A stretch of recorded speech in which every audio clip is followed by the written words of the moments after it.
Torque. बेटा torque बहुत important है, ठीक है ना। 11th 12th आपको कहीं पीछा नहीं छोड़ने वाली। टॉर्क बार बार यूज होती है, ठीक है। टॉर्क होता क्या है? It is movement of force. सबसे पहली बात मूवमेंट है फोर्स का,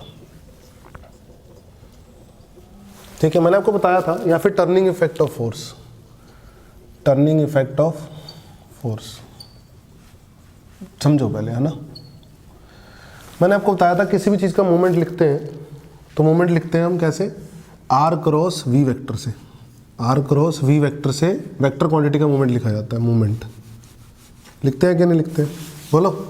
ये मूवमेंट है, ये R vector cross V vector, ये वेक्टर क्वांटिटी है, ठीक है ना। अब वेक्टर क्वांटिटी अगर फोर्स है, फोर्स का मूवमेंट लिखना है तो फोर्स का मूवमेंट लिखा जाएगा और वो मूवमेंट बनेगा टॉर्क। और रिप्रेजेंट करते हैं उसको टाउ से। किससे रिप्रेजेंट करते हैं? टाउ, रिप्रेजेंटेड बाय, ठीक है बेटा। मूवमेंट ऑफ फोर्स, ठीक है। डिफाइन किस तरीके से समझ में आया आपको? पक्का, कोई दिक्कत वाली बात नहीं? ओके। अब जैसे मैं कुछ बेसिक एग्जांपल की बात करता हूँ। मान लो कि आपकी ये एक्सिस है, ध्यान से देखो, ये आपकी एक्सिस है, ये रॉड है, ये रॉड है, ये एक्सिस है ना, ऐसे एक्सिस है, ये रॉड है ऐसे, ठीक है। ऐसे रॉड घूम सकती है, कोई दिक्कत नहीं। अगर मैं फोर्स लगाऊं ऐसे, सिंपल ऐसे, इस पॉइंट पे फोर्स लगाऊं और इधर लगाऊं, तो जिस पॉइंट पे फोर्स लगता है, इसमें आर क्या है, एफ क्या है बता रहा हूं। जिस पॉइंट पे फोर्स लगता है, एक्सिस से वहां तक की दूरी, ये है आर वेक्टर, ये है आर वेक्टर। एक्सिस से जिस पॉइंट पे फोर्स लगता है वहां तक की दूरी है आर वेक्टर, और फोर्स उधर है। तो force is parallel to R, force vector is parallel to R vector. तो क्या this force will give any turning effect? क्या ये घुमाएगा इस रोड को? ये फोर्स कभी भी नहीं घुमाएगा। This force will not give any turning effect, ठीक है। टॉर्क क्या होगी? जीरो। टॉर्क क्या होगी बेटा? जीरो। सही है, कोई चिंता की बात नहीं है कहीं से कहीं तक। अगर यही काम मैं करता, R parallel to R vector parallel to F vector हो गया, सही। अगर यही काम मैं करता, R vector anti parallel to F vector, तो जैसे एक्सिस ये होती, ये रॉड होती मान लो, और मैं इस पॉइंट पे फोर्स लगाता लेकिन इधर लगाता, और पोजीशन वेक्टर जिस पॉइंट पे फोर्स लग रहा है वहां से वहां तक का, तो कोई टर्निंग इफेक्ट रहता? No turning effect, no turning effect, तो कोई टॉर्क नहीं बनता। टॉर्क की वैल्यू क्या होती? जीरो। थर्ड एग्जांपल लेते हैं। जैसे मान लो फिर से ये एक्सिस है, ध्यान से देखो, ये मेरी बॉडी है ना। इस पॉइंट पे मैंने फोर्स लगाया, इस पॉइंट पे, इस पॉइंट पे मैंने फोर्स लगाया, और फोर्स लगाया ऐसे, ध्यान से देखा करो चीज़ों को, फोर्स लगाया ऐसे ऊपर। क्या टर्निंग इफेक्ट मिलेगा? ऐसे ये रॉड है, ये मैंने ऐसे फोर्स लगाया, क्या टर्निंग इफेक्ट मिलेगा? यस, टर्निंग इफेक्ट मिलेगा। टर्निंग इफेक्ट मिलेगा मतलब टॉर्क आएगी। तो अब टॉर्क क्या होगी? टॉर्क का फॉर्मूला होता है आर क्रॉस एफ। आर क्या होता है? जिस पॉइंट पे फोर्स लगा है, एक्सिस से उस पॉइंट तक की दूरी का पोजीशन वेक्टर। तो एक्सिस से उस पॉइंट तक की दूरी का पोजीशन वेक्टर होता है आर। ये आर वेक्टर होगा यहां से यहां तक, दिस इज आर, ठीक है। पक्का? तो आर क्रॉस एफ करूंगा तो आर है, एफ है, और दोनों बीच में एंगल कितना है? 90 डिग्री, साइन 90 डिग्री वन आ गया, ठीक है। मैंने एक और एग्जांपल लिया, आपके सामने खड़ा कर दिया एक और एग्जांपल। जैसे मान लो ये है, ढंग से समझना पॉइंट। मैंने इस पॉइंट पे फोर्स लगाया लेकिन ऐसे लगाया। अब दो कहानी आपको साफ दिखाई दे रहा है। आर वेक्टर तो सर ये है, आप सब जानते हैं कि सर आर वेक्टर तो ये है, दिस इज आर वेक्टर, सबको पता है। मैं कोई गलत बात नहीं करूंगा, ध्यान से देखना, इंपॉर्टेंट पॉइंट है जो मैं समझाऊंगा आपको, ठीक है। आर वेक्टर तो सब जानते हैं ये, लेकिन इस एफ के दो कंपोनेंट, इस एफ के दो कंपोनेंट, एक एफ परपेंडिकुलर और एक एफ पैरेलल। तो ये बनेगा एफ पैरेलल, ये बनेगा एफ परपेंडिकुलर। मुझे बताओ टर्निंग इफेक्ट कौन देगा, टर्निंग इफेक्ट कौन देगा? ये कंपोनेंट टर्निंग इफेक्ट देगा या ये कंपोनेंट टर्निंग इफेक्ट देगा? यस बताओ, ये कंपोनेंट टर्निंग इफेक्ट देगा या ये कंपोनेंट टर्निंग इफेक्ट देगा? घुमाएगा कौन? घुमाने के लिए इसको कौन रिस्पॉन्सिबल होगा? ये वाला कंपोनेंट। तो ये टॉर्क नहीं बनाएगा और ये टॉर्क बनाएगा। इसकी टॉर्क नॉन जीरो होगी और इसकी टॉर्क जीरो होगी। सही है। तो टॉर्क क्या होगी अभी बताया, आर और एफ परपेंडिकुलर, आर और एफ परपेंडिकुलर। इसी को पढ़ने का कुछ एक तरीका और भी हो सकता है। देखो ध्यान से, क्या ये रॉड थी, ध्यान से देखो, ये फोर्स था, ये फोर्स था, ऐसे ही था। तो क्या किया जाए, फोर्स की लाइन ऐसे खींच दी जाए और इस आर वेक्टर, ये आर वेक्टर था यहां से लेकर यहां तक, इसके दो कंपोनेंट रिजॉल्व कर लिए जाए। एक कंपोनेंट आ गया ये, एक कंपोनेंट आ गया फोर्स के, ये तो आर पैरेलल आ गया और ये आर परपेंडिकुलर आ गया। देखो ध्यान से, इस आर के दो कंपोनेंट, मैंने फोर्स से कंपोनेंट रिजॉल्व किए, यहां कंपोनेंट्स रिजॉल्व किए मैंने किसके, फोर्स के। Components of force is resolved. यहां क्या कर रहा हूं, इसी का ही, ये ए पार्ट से समझाया मैंने, इसको बी पार्ट समझा रहा हूं। Components of R vector is resolved.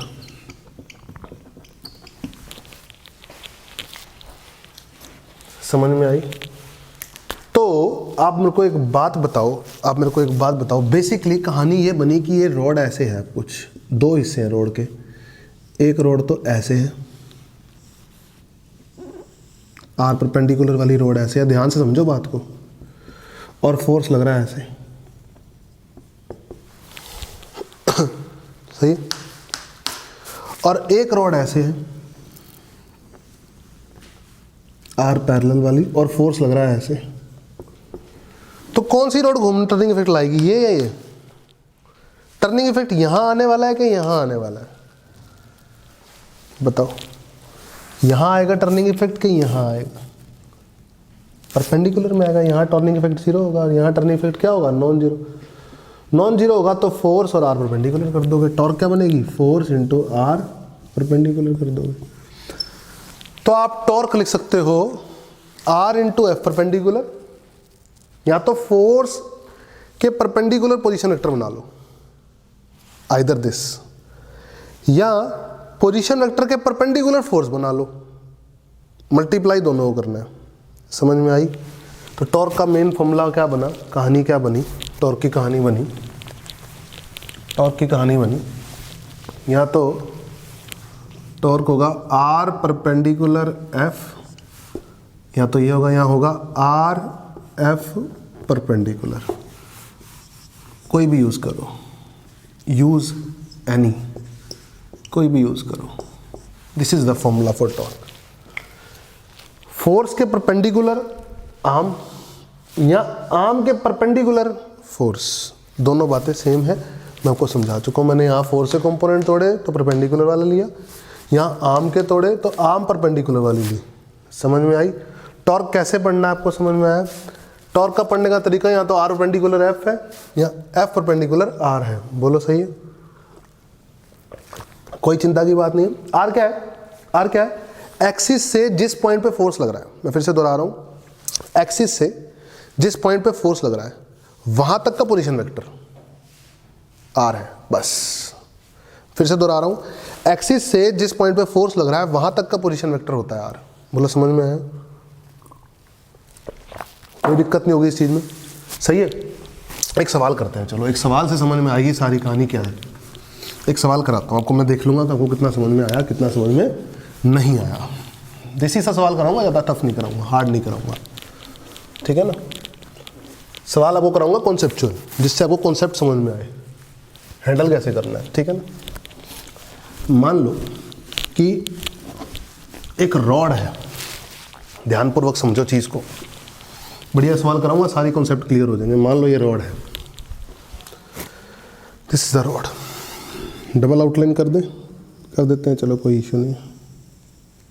थोड़ा रोड लगेगी, फीलिंग आ जाएगी रोड की। चलो रोड है, ठीक है। इस पॉइंट के अबाउट इस रोड ने घूमना है। ये एक्सिस है, मैंने लिख दिया इसको, ये एक्सिस है, एक्सिस ऑफ रोटेशन, मतलब ऐसे घूमेगी, रिस्पॉन्सिबल है, ऐसे ही घूमेगी। क्वेश्चन में गिवन है, फिक्स है, हिंज कर रखा है, कील ठोक रखा है, हमें कोई मतलब नहीं है उस चीज़ से, ठीक है। लगे फोर्स, बहुत सारे फोर्स लगाऊंगा, देखना कहाँ कहाँ लगाऊंगा। एक फोर्स तो लगा यहाँ, चल भाई ऊपर लग गया 4 न्यूटन का। एक लगा दिया ऐसे एंगल पे, इधर इधर एंगल पे लगा दिया ऐसे ऐसे एंगल पे 5 न्यूटन का, ठीक है। एक फोर्स एक्सिस पे ही लगा दिया एंगल पे, एक्सिस पे ही एंगल पे लगा दिया। कई सारे फोर्स लगा के दिखाऊंगा, एक्सिस पे ही लगा दिया 10 न्यूटन का। एक फोर्स ऐसे नीचे लगा दिया ऐसे यहाँ पे 3 न्यूटन का। समझ में आ रही है बातें? एक फोर्स ऐसे लगा दिया, आजा इधर आजा, ऐसे 4 न्यूटन का, ठीक है। तो कितने फोर्स लग गए? 1 2 3 4 5 फोर्स लगा दिए। कहाँ कहाँ लगा दिए वो भी दिखाई दे रहा है आपको, सही है। ये दूरी गिवन है मुझे 2 मीटर, कुछ भी मानते चलो अपनी मर्जी से। ये दूरी गिवन है मुझे लेट अस सपोज 3 मीटर, कुछ भी मान लो। ये दूरी गिवन है फिर मुझे 4 मीटर, कुछ भी मान लो। ये दूरी गिवन है मुझे 2 मीटर, ऐसा समझो, ठीक है। यहाँ तक तो कोई परेशानी वाली बात नहीं है। एक्सिस ऑफ रोटेशन मैं काले से दिखा देता हूँ, this is axis of rotation. घूमेगी तो इसके अबाउट घूमेगी, ऐसा सवाल में गिवन है, ठीक। अब एक एक करके देखते हैं। सबसे पहले मैं उठाता हूँ इसको। कोई और फोर्स ना होता, ये रोड थी, ये एक्सिस थी, कोई और फोर्स ना होता, 4 न्यूटन है सिर्फ, मैं 4 न्यूटन को पढ़ रहा हूँ, तो फोर्स लगा 4 न्यूटन का ऐसे ऊपर। किधर घूमी रोड? रोड किधर घूमी? क्लॉकवाइज घूमी कि एंटी क्लॉकवाइज घूमी? बताओ, रोड किधर घूमी? क्लॉकवाइज, ऐसे घूमी रोड। इसको लिखते थे CW, क्लॉकवाइज। यानी ये वाला जो फोर्स टर्निंग इफेक्ट बनाएगा वो क्लॉकवाइज बनाएगा, कोई दिक्कत वाली बात नहीं। ये फोर्स टर्निंग इफेक्ट बनाएगा 10 न्यूटन का फोर्स, कोई टर्निंग इफेक्ट नहीं बनाएगा। एक्सिस पे ही फोर्स लग रहा है ना, ले लगा ले यहाँ फोर्स, क्या उखड़ जाएगा, ले। अरे भाई एक्सिस के ऊपर ही फोर्स लगेगा तो कहाँ को टर्निंग इफेक्ट आएगा? ये एक्सिस है, ये एक्सिस है, मैं इसके ऊपर ही फोर्स लगा रहा हूँ। जैसे मर्जी लगा, एंगल पे लगा चाहे जैसे मर्जी लगा, घूमेगा? कभी भी नहीं घूमेगा। एक्सिस से इधर इधर लगा, इधर लगाएगा तो घूमेगा, देख नीचे घूमा, इधर लगाएगा तो नीचे घूमा, एंगल पे लगाएगा तो इधर गया, एंगल पे लगाया तो इधर आया। बोलो समझ में आई? क्योंकि आर नहीं है ना, तो ये फोर्स कोई टॉर्क नहीं बनाएगा, ये फोर्स कोई टॉर्क नहीं बनाएगा, टॉर्क 0, ये फोर्स कोई टॉर्क नहीं बनाएगा। अब आ जाओ इसके ऊपर, अब आ जाओ इसके ऊपर। इसके ऊपर आओगे तो अगर खाली मान लो यही फोर्स होता, ठीक है, अगर खाली मान लो यही फोर्स होता, ये एक्सिस थी। अब देखो ये 3 मीटर वाला फोर्स है नीचे ऐसे, तो ये कहाँ घुमाता? ये 3 मीटर वाला फोर्स को कैसे घुमाएगा? इधर, रोड को इधर, रोड को इधर घुमाएगा ऐसे। तो ये क्या है? ये भी क्लॉकवाइज है, ठीक है पक्का। ये 4 न्यूटन वाला तो कोई टॉर्क ही नहीं बनाएगा। क्यों नहीं बनाएगा? क्योंकि position vector R vector, axis of rotation से आर वेक्टर इसका पैरेलल है एफ वेक्टर के, आर वेक्टर पैरेलल है, एंटी पैरेलल है एफ वेक्टर के, तो कोई टॉर्क नहीं बनाएगा। समझ में आई? अब इसके 2 कंपोनेंट, इसको मान लो 37 डिग्री एंगल, इसके 2 कंपोनेंट, cos 37 का मतलब 4/5, sin 37 का मतलब 3/5। 5 ने 5 को गिराया, 5 ने 5 को गिराया। हाँ, तो 4 टॉर्क बनाएगा कि 3 टॉर्क बनाएगा? 4 न्यूटन का टॉर्क बनाएगा कि 3 न्यूटन का टॉर्क बनाएगा? बोलो परपेंडिकुलर कौन सा है? एक्सिस ऑफ रोटेशन ये है, तो यहां से ये परपेंडिकुलर है ना, तो कौन टॉर्क बनाएगा? 3 न्यूटन वाला। 3 न्यूटन वाला टॉर्क बनाएगा। और किधर बनाएगा? एक्सिस ये है, 3 न्यूटन वाला ऊपर लग रहा है ऐसे, तो किधर टॉर्क बनाएगा? ऐसे, एंटी क्लॉक बनाएगा। तो कहानियाँ समझ में आई। अब सुनो इसकी कहानी क्या है। टॉर्क बनी क्लॉकवाइज, 4 दूनी 8, परपेंडिकुलर लेना। टॉर्क बनी क्लॉकवाइज, ये रही कितनी एक्सिस 3 और फोर्स कितना है 3, 9 newton metre, 8 newton metre. Anti वाली 3 और ये दूरी 7, 3 ऊपर और ये कितना, सॉरी 3 फोर्स और ये कितना 7, 3 7 21 न्यूटन मीटर। नहीं है कि नहीं है? पक्का सही। इस 4 न्यूटन ने कोई टॉर्क नहीं बनाई और इस 10 न्यूटन ने भी कोई टॉर्क नहीं बनाई। तो नेट टॉर्क एंटी वाली, एंटी घुमा रही है 21 और सॉरी एंटी घुमा रही है 21 और क्लॉक घुमा रही है 17, तो नेट 4 किधर एंटी, 4 न्यूटन मीटर आंसर आ गया। सिंपल सी चीज़ है, कोई लंबी चौड़ी कहानी नहीं है, आसान सा सैंपल लिया मैंने, कॉन्सेप्चुअल लिया, आपको लगाना सिखाया कि कैसे लगाना, यूज़ कैसे करना है। बोलो समझ में आया? समझ में आया? कोई दिक्कत, कोई परेशानी नहीं है? एक एग्जांपल और दिखाता हूँ आपको मैं, ताकि आपको और फीलिंग आ जाए, आपको दिक्कत आए ही ना, कभी भी दिक्कत ना आए, ठीक है। एक एग्जांपल और दिखा देता हूँ ताकि आपको दिक्कत बिल्कुल ना आए, किसी को कहीं आ भी रही है तो बिल्कुल ना आए।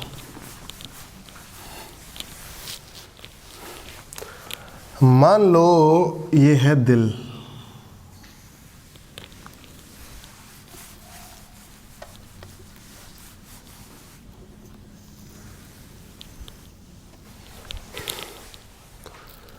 ठीक है, और दिल घूम सकता है इस पॉइंट के अबाउट, ये एक्सिस ऑफ रोटेशन है, दिल का एक्सिस ऑफ रोटेशन है, ऐसे घूम सकता है, ठीक है, कोई दिक्कत ही नहीं है।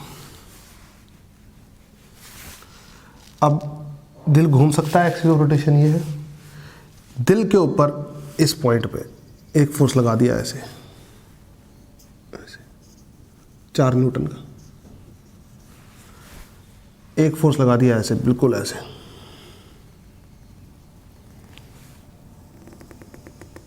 ऐसे 10 न्यूटन का एक फोर्स लगा दिया ऐसे,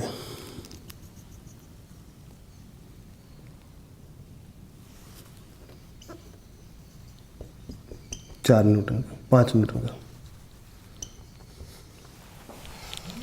ठीक है। एक फोर्स लगा दिया ऐसे,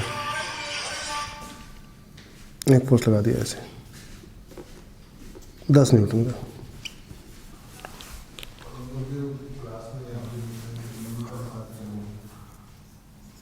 पी ए बी क्यू, सही है, कोई दिक्कत वाली बात नहीं, ठीक है।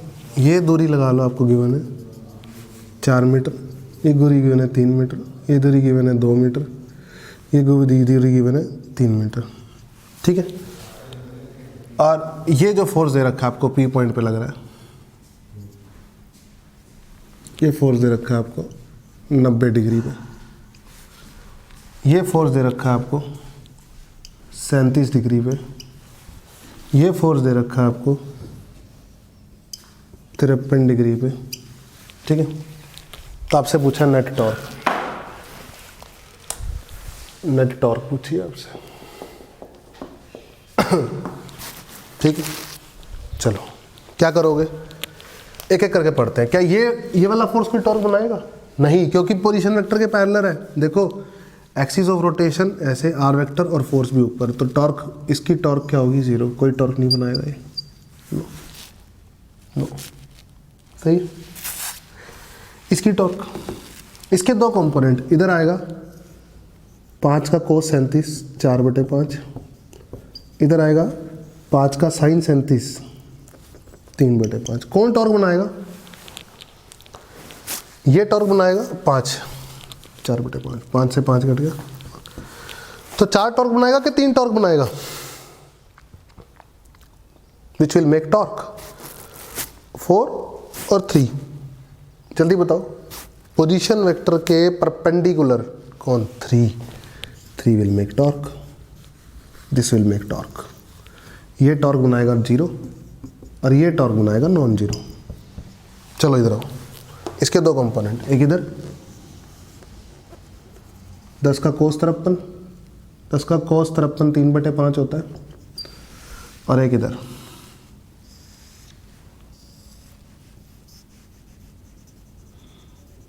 10 का साइन 53 4/5 होता है। कौन टॉर्क बनाएगा? कौन टॉर्क बनाएगा? 10 का 3/5 या 10 का 4/5? 10 का 3/5 कोई टॉर्क नहीं बनाएगा। ये टॉर्क नॉन जीरो बनाएगा। क्यों? ये आर वेक्टर के एंटी पैरेलल है और ये आर वेक्टर के परपेंडिकुलर है। समझ में आई मेरी बात? पक्का? और ये तो टॉर्क बनाएगा ही बनाएगा। ये टॉर्क क्या बनाएगा? नॉन जीरो टॉर्क बनाएगा ये तो।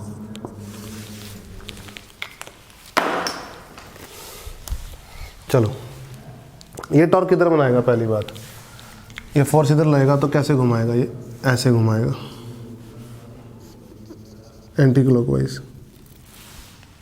ठीक है, ये कैसे घुमाएगा? ये कैसे घुमाएगा? ऐसे घुमाएगा, एंटी क्लॉकवाइज। ये कैसे घुमाएगा? ये ऐसे घुमाएगा, क्लॉकवाइज। सही है? तो एंटी क्लॉकवाइज टॉर्क कितना? ये है पहले तो 4 × 4, 4 × 16। फिर एंटी क्लॉकवाइज टॉर्क कितना? ये 8 × 3 24 न्यूटन मीटर। फिर टॉर्क क्लॉकवाइज 3 × 3 9 न्यूटन मीटर। सही है जी? पक्का? 16 और 24 कितना हुआ? 40। 40 में से 9 गया 31। तो टॉर्क एंटी क्लॉकवाइज बनेगी 31 न्यूटन मीटर। बोलो समझ में आया? आसान है? बोलो समझ में आया सब बच्चों को? किसी को कोई दिक्कत परेशानी? बोलो।